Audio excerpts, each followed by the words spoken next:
In this short presentation, we'll discuss office-based surgery and WALANT. Now, this is not a clinical presentation, but meant to be an introduction to a concept and technique, and then point you to my website, and you can contact me for further information. Now, the main issue is that numerous surgical procedures can now be safely performed in an office-based surgical suite instead of a facility such as an ambulatory surgery center, a hospital outpatient department, or a hospital.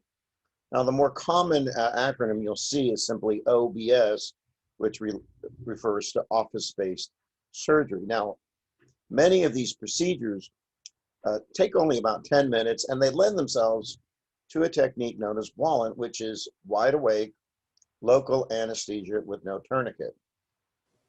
Now, the issue from a reimbursement side that I'm helping surgeons with nationwide is that for many of these surgical procedures, they have a status indicator of NA in the non-facility NA indicator field in the 2021 Medicare PFS RVU database. So this means that there's no additional reimbursement for the OBSS. So technically, the site of service differential is 0. Now, when performed in a facility, the facility will charge additional fees for the use of the facility or the facility fees. And for these select procedures, the numbers are the same. So you're not getting paid for your overhead. So I'm helping doctors get paid for their overhead. This slide is just to introduce you to why people want to use an office-based surgical suite. In other words, many of these procedures are considered facility only when, with improvements in techniques and technology and safety, they are perfectly safe to perform in an office versus an ASC. So I go over these acronyms in all of my other slides, so I'm not going to do it here. But again, there are some key concepts that you need to be familiar with to understand the issues involved here. And of course, today we'll be discussing WALANT. So many hand and wrist procedures in particular lend themselves to WALANT, particularly carpal tunnel release, tendon repair, and then remove of masses. And these can be performed under local anesthesia alone. So you avoid the use of sedation or general anesthesia, and the technique is known as WALANT. Now, WALANT can be performed in the ASC or the OBSS, so it's not something specific to the OBSS, but it does lend itself to creating one. Now, the ability to safely control bleeding and extend duration of local anesthesia allows hand surgeons to perform many procedures with minimal bleeding and without the use of sedation, general anesthesia, or a painful tourniquet to control bleeding. WALANT can also be safely used in patients who have medical complications or take blood thinner medications, factors that might otherwise preclude surgery under general anesthesia. Hand surgery is traditionally performed under anesthesia due to the common use of the tourniquet. And while it does prevent blood flow to the limb in order to achieve a bloodless operative procedure, it is particularly painful for an awake patient.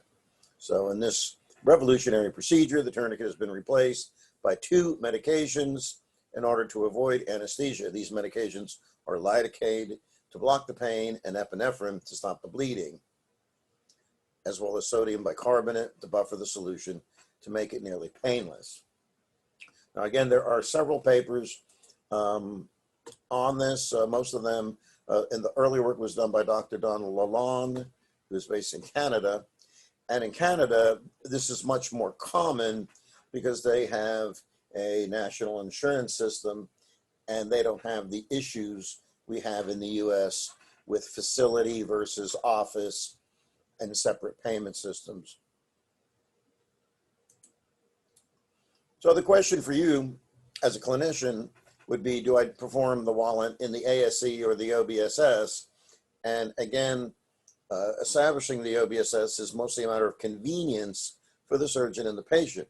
Now, when you're negotiating with insurance companies to get your overhead, which is what you need to do, you always lead with saving money for the insurance company to benefit them, and then the convenience for the patient. Your convenience is not your main selling point, although that is one of the main reasons doctors like to establish an OBSS. Now, some procedures, like in cardiology, they have a very high site of service differential. They get paid more when performed in their office. Many of the hand and wrist procedures have a 0 SOSD, and they're considered facility only. So again, the key to financial success is negotiating what we call a carve out for your overhead for all your OBSS procedures that have a 0 SOSD with each carrier. Now, I have all of this information on my website and more.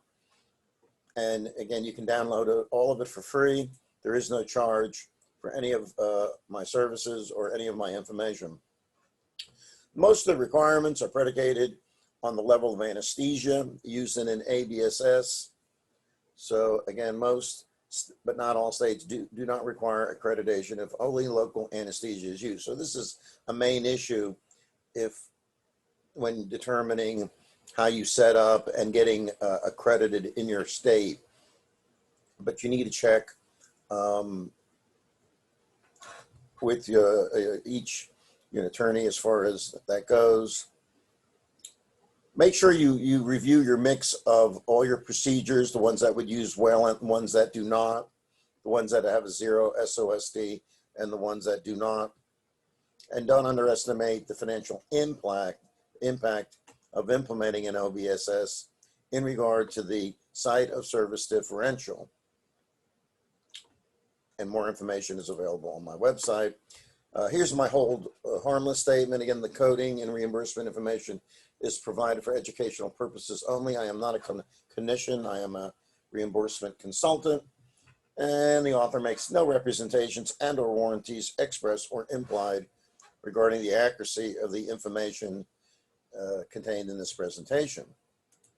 And again, if you are interested in more information, please visit our website, or you can contact me with the email and phone number below. Thank you.